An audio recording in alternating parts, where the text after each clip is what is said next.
Okay, today we're going to do an unboxing of Iron Studios General Grievous / review, I suppose.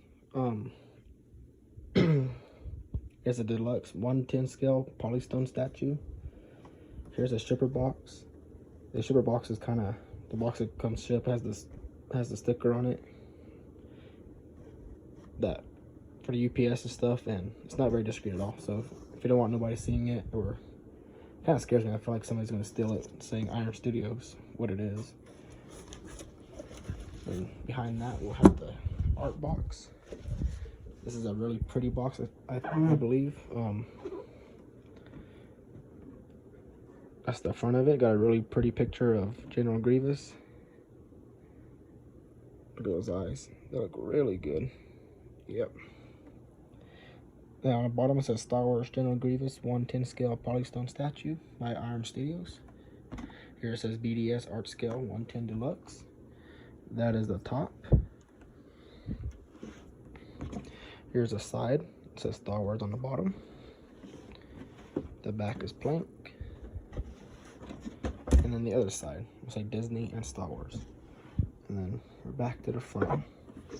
And then the bottom will have some information, kind of a help center for Iron Studios if you have any problems with the statue, and then some more information. And here's the styrofoam. Looks like all the other Iron Studios styrofoam they ship it in, kind of a premium packaging, I believe. It says Iron Studios on the front. That is the inside. All the paper wrapped very nice. And then here's the statue itself. It's actually a pretty big piece. I mean, you can kind of put my hand there and kind of see what the size of it is compared to my hand. We got 4 lightsabers. We got a blue and green, and then a blue and green. The blue almost looks purple. I mean, that is purple in my opinion. That is not blue, but that is fine with me. Like I said, it kind of changes colors. Like, see, that looks blue, purple.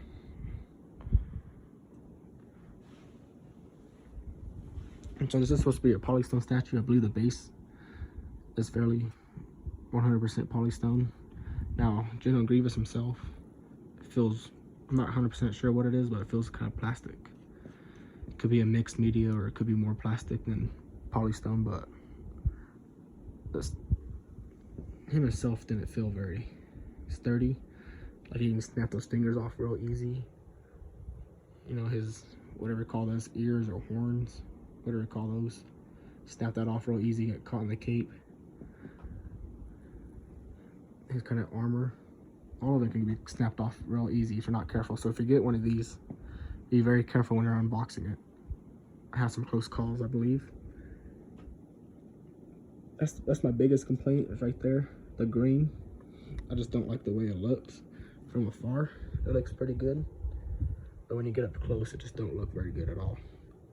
They should have kind of done a plastic cover, and I say probably put some organs in there, make it look like how it is off the movie. But oh well, that's the biggest complaint I have with the paint anyways. Second complaint was kind of, like I said, it felt kind of cheap for a $350 give or take statue. I think it should be a little bit better, but oh well. Like I said, all that money is going into this base here. It's a very, very stout base. If I did a close-up on the base, you can kind of see some details. You can see a blaster there. I think that's a really cool detail.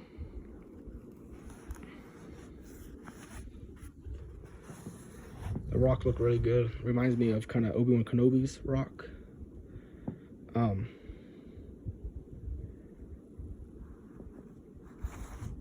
Kind of his base, it looks really, really close, similar. His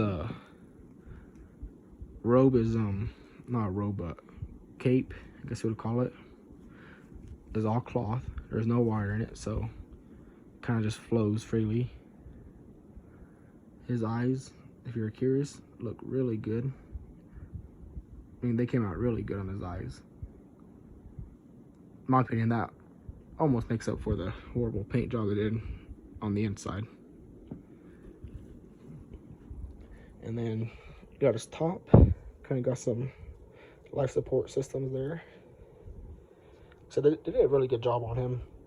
Kind of wish they would have done better with the organs, and probably a better material like a polystone with the arms, or even die cast would have been pretty nice. That's what it looks like underneath his cape, if you're curious. So you can display this without the cape. It comes with it separately. I'll show you how you attach it. There's a little hook on each side of the cape there that hooks into place. It's real easy, you just hook it in. So you can have it without the cape on if you prefer to. Let me go grab Obi-Wan and kind of display them next to each other. Kind of do a quick comparison.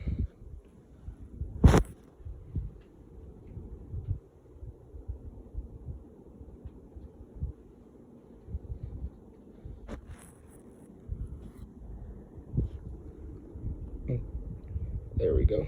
That's a pretty good size comparison there.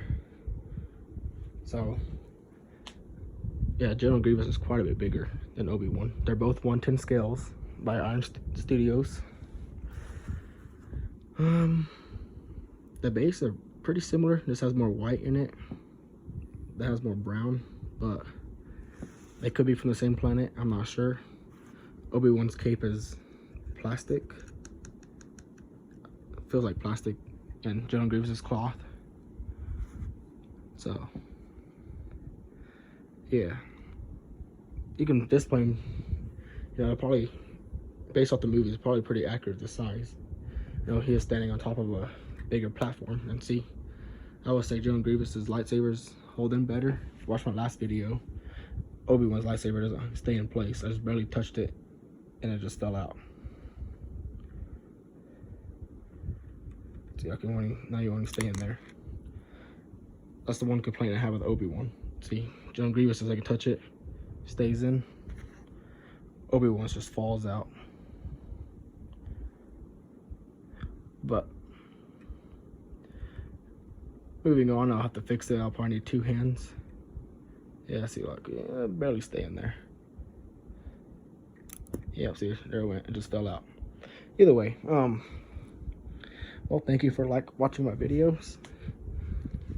Like and subscribe. Leave a comment. Let me know what you guys thinking about these Star Wars and polystone unboxings. If you guys prefer me to unbox some other things, kind of like Kudabakia, maybe Venom, Carnage, maybe some Avengers stuff. Let me know. I can do it. I try to unbox things that really aren't on YouTube yet from other people. Just try to provide that information, that knowledge for other people who are seeking. Because if you're like me, I like to do my research usually on stuff before I buy it, especially a big investment like General Grievous, which for him I was too excited. I couldn't wait. I just had to buy it. Well, thank you for watching.